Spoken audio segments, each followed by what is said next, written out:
So there is no way out of it. There will be spoilers for Glass Onion, the Rian Johnson film, which has received a lot of polarizing responses, which is nothing new with Rian.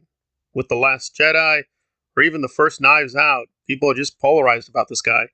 People either love him or they just really, really hate him. They hate him to such an extent, they even lie about him. So here we'll be dealing with Critical Drinker's very moronic essay on Glass Onion and the response by Pillar of Garbage, which has gotten a good amount of traction, with good reason, because even for Critical Drinker, that Glass Onion review was really, really horrible. So we're going to get right to the desserts, and this is a major plot point, so be careful, where we're going to see perhaps this is an editing mistake, maybe not, maybe Drinker is wrong, maybe Pillar of Garbage is wrong, maybe I am wrong. So let's look at what exactly went wrong with Glass Onion. Says this. And this isn't even mentioning how Rian blatantly rewrites previous events to show you what he wants you to see instead of what actually happens. The example Drinky gives for Rian Johnson's blatant rewriting is the scene where Blanc and, as we later see, Helen spot Duke's voyeurism. Batista's watching his girlfriend supposedly having an affair with Miles only to be observed by Blanc. Now look at the later version of this exact same scene. Notice how Helen's been added in here when she totally should have been visible before. Except no, that isn't true. Well, before we deal with the substance, I do want to note that Drinker made, again, according to his own system, an objective mistake. Namely, he got the actor's name wrong. It's not Dave Bautista, it's Dave Bautista. In fact, I double checked, and in one of my photos, that is his name. It is Bautista. It is not Batista. And also, what is he complaining about? Oh, Rian Johnson added black woman. We didn't notice this, people. The Critical Drinker, he noticed the black woman. And let's be fair to Critical Drinker, I'm sure he does notice a black woman under the right circumstances. So, let's be fair, I'm sure he will notice a black woman in a scene in a movie if it suits his interest. So, okay, fair is fair. It could be an editing mistake. It could be Rian screwed up and added this black woman to the scene.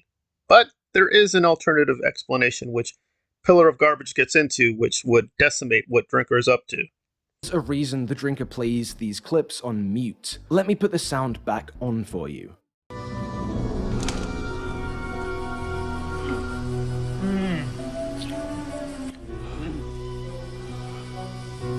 That was the first time we see this. There's a close shot of Duke, then we hear the twig snap, and then we pull back to a shot revealing Blanc. Here's the scene as we're shown it later on.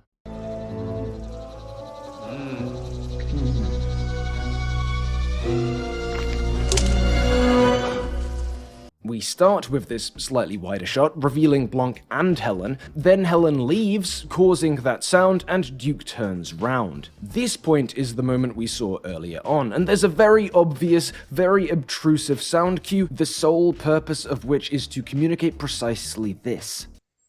Now again, can we ever truly tell if someone is lying? No. Again, we're not gods. We have to go with very fallible information. What I find really funny is that is the point of Glass Onion, is that people have constructed this false reality from very biased information, but they're so inured into the matrix, they don't realize that they're projecting their false images onto reality. Kind of like what Critical Drinker is doing. So I agree with Pillar of Garbage. If he had just studied the scene more carefully, which you can do because it's Netflix, you can just go back to the scene at will. So he's just being lazy. But was he lying? There is an alternative explanation that Critical Drinker is just insanely lazy nowadays. He just pumps out these weirdo anti-woke videos, which, by the way, you are free to do. You're also free to do nitpick videos. You are free to do hate videos. What you're not free to do is just do lying videos that radically misrepresent what happened. Because what's the point if you're just going to lie about Rian Johnson? The way moments like this toy with the audience perspective, complementing the film's themes, these ideas of how we see and how we falsely composite and rationalize these perceptions away from the truth, away from what's really plainly shown to us, or you can dislike it. The video essay is unnecessary. All you have to just say, I hate Rian Johnson. I hate The Last Jedi. I hate everything about Rian Johnson. We knew that already. Why do you hate Rian Johnson? The most I can come up with is women are very prominent in his narratives, and that really triggers Critical Drinker. Just him having women, Asian women, black women, white women, just women with power, women with intelligence, really triggers this guy. He just seems to be a full-blown Nazi nutcase. And this is even proven with the Dave Bautista slip. Why is he thinking of Batista? I guess Batista, Castro, Che Guevara. He's always in a state of mind that the feminists and communists are trying to destroy him and kill him and destroy his white penis. It's really ridiculous. And in terms of the scene itself, maybe it is an editing error. How does this ruin the film? How does this destroy the narrative? He doesn't say. He doesn't explain. It has to be an editing mistake. There has to be an editing mistake in The Last Jedi. This editing mistake must necessarily destroy the film. But does it? Does it destroy The Last Jedi, or does it destroy this film? How? Why? When? I don't know. Is there even an editing mistake?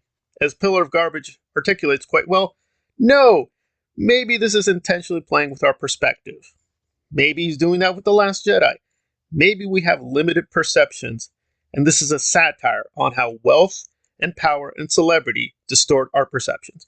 Maybe that's what's going on, and that's what Glass Onion is about. But Critical Drinker being the white privileged fascist idiot, because he's doing that every day and projecting this false image, doesn't seem to notice what the hell's going on. The whole point here is Rian Johnson is making fun of people like Critical Drinker, who are celebrities based on nothing more than their skin color, a few fancy tricks, and a complete bunch of nonsense, but there's nothing there. So maybe he's a little touchy about Glass Onion because, in a real deep sense, Miles is Critical Drinker, and Critical Drinker is Miles, and we shouldn't trust either one of them, in my humble opinion. Glass Onion is like watching someone that's never played chess in their entire lives trying to take on a grandmaster, making up new rules and moves as they go to support the mistaken belief that they actually know what they're doing. It's the ego-stroking pretentiousness of a filmmaker whose aspirations and self-belief far exceed his actual abilities,